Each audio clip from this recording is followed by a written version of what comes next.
নমো বিষ্ণুপাদায় কৃষ্ণপৃষ্ঠায় ভূতলে শ্রীমতে জয় পতাকা স্বামিনীতি নামিনী নমো আচার্যপাদায় নিতাই কৃপাপদায়িনী গৌরপদা দামোদর নগর গ্রামতারিণী। তো ভগবানের সঙ্গে নৃসিংহদেবের মহাযুদ্ধ আজকের পর্ব। তো এইরকম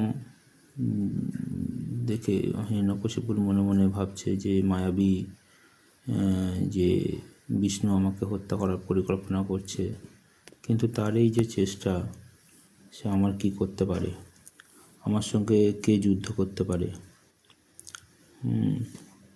আমাকেও এবার এই বিষ্ণু ভয় দেখায়। এই বলে সে কী করছে, হাতির মতো বিশাল শরীর হিরণ্যকশিপুর একটি গদা ধারণ করে ভগবানকে আক্রমণ করল। ক্রোধান্বিত হয়ে দ্রুত বেগে নৃসিংহদেবকে প্রচণ্ড আঘাত করল, কিন্তু নৃসিংহদেবের জ্যোতিতে হিরণ্যকশিপুর প্রভাব অদৃশ্য হয়ে গিয়েছিল।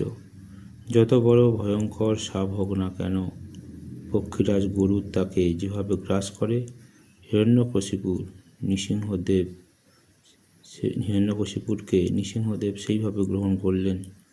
গরুর যেমন খেলার ছলে কখনো কখনো সাপকে মুখে থেকে বেরিয়ে যাওয়ার সুযোগ দেয়, তেমনি নৃসিংহদেব তার কবল থেকে অসুর হিরণ্যকশিপুরকে বেরিয়ে যাওয়ার সুযোগ দিলেন।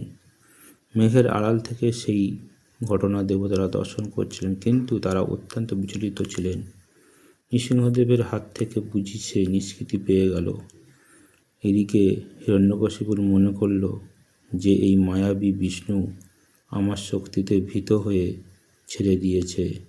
তখন সে ঢাল ও খড়গ নিয়ে পুনরায় মহাবেগে ভগবানের উপর আক্রমণ করল। ভগবান তখন অট্টহাস্য করে বাজপাখির মতো তীব্র গতিতে হিরণ্যকশিপুরকে আক্রমণ করেছিলেন। সেই যুদ্ধটি মাটিতে বা পৃথিবীতে সীমাবদ্ধ থাকল না, আকাশ মার্গেও চলতে লাগল। নৃসিংহদেবের সুতীব্র অট্টহাসির ফলে ভীত হয়ে হিরণ্যকশিপুরের চোখ মুদিত হয়েছিল। যে দুর্ধর্ষ হিরণ্যকশিপু ইন্দ্রের মহাস্ত্র বজ্রের আঘাতকেও অক্ষত করে থাকে, সেই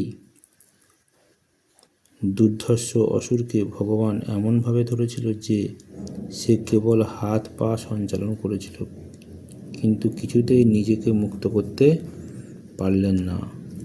তো হিরণ্যকশিপুর বুঝতে পারলেন যে মৃত্যু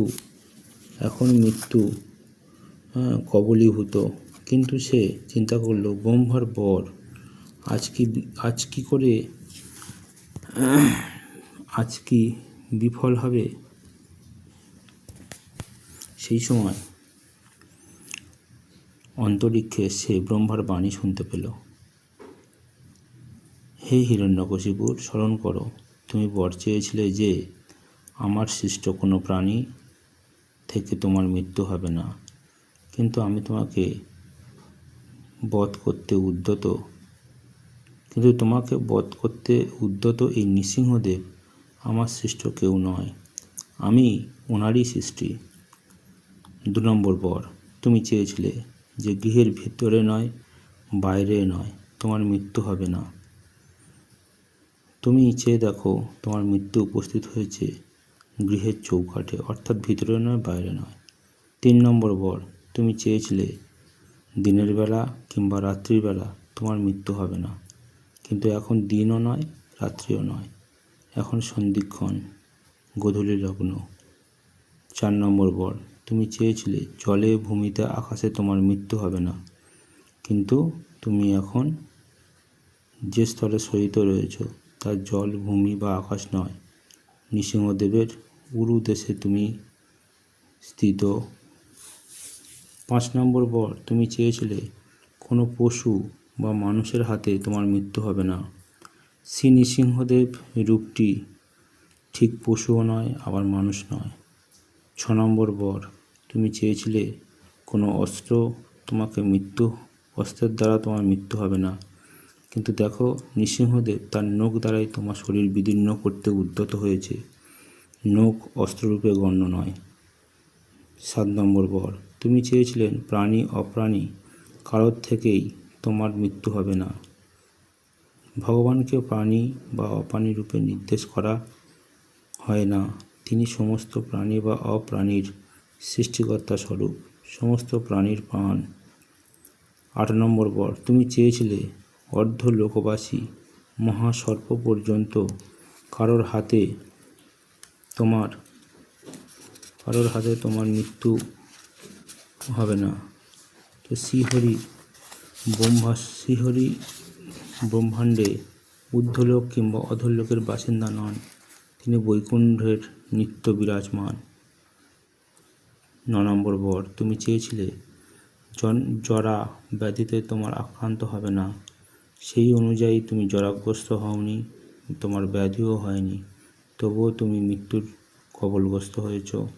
10 নম্বর বর, তুমি চেয়েছিলে ব্রহ্মাণ্ড একছত্র আধিপত্য লাভ করে অপ্রতিদ্বন্দ্বী রাজা হতে, সেই অনুযায়ী ব্রহ্মাণ্ডের সমস্ত দিকপালেরাও তুমি অপ্রতিদ্বন্দ্বী হয়ে রাজত্ব করেছ, কিন্তু তোমার মৃত্যু উপস্থিত।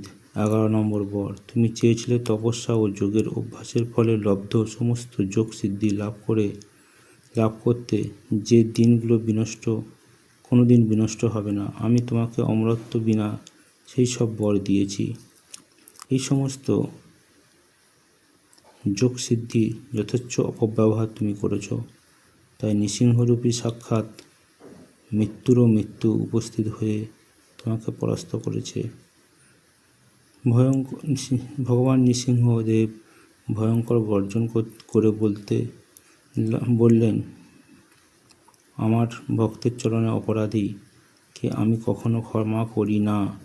এই বলে বজ্র নখ দিয়ে হিরণ্যকশিপুর বক্ষ বিদীর্ণ করলেন। হিরণ্যকশিপুর রক্তাক্ত অন্তের মালায় তিনি ভূষিত হলেন। সেই সময় নৃসিংহদেবের দিকে কেউ তাকাতে পারছিল না, কেউ না। তার ক্রোধাদীপ্ত চোখ, রক্তমাখা শরীর, প্রবল তেজ স্ফুরিত হয়েছিল। তিনি হিরণ্যকশিপুর বুকের ভেতরে হৃৎপিণ্ড উৎপাটন করলেন। তারপর হিরণ্যকশিপুর অতি বিশ্বস্ত অনুচরেরা, হাজার হাজার অস্ত্রধারী সৈনিকেরা ভগবানের সঙ্গে যুদ্ধ করতে এগিয়ে এলো। ভগবান নৃসিংহদেব কেবলমাত্র তার বাহু সমূহের নখাগ্র দিয়ে সবাইকে সংহার করতে লাগলেন। তো রং বিরং মহাবিষ্ণুম জ্বলন্তং সর্বতোমুখম নৃসিংহং ভীষণং ভদ্রং মৃত্যুর নমঃ।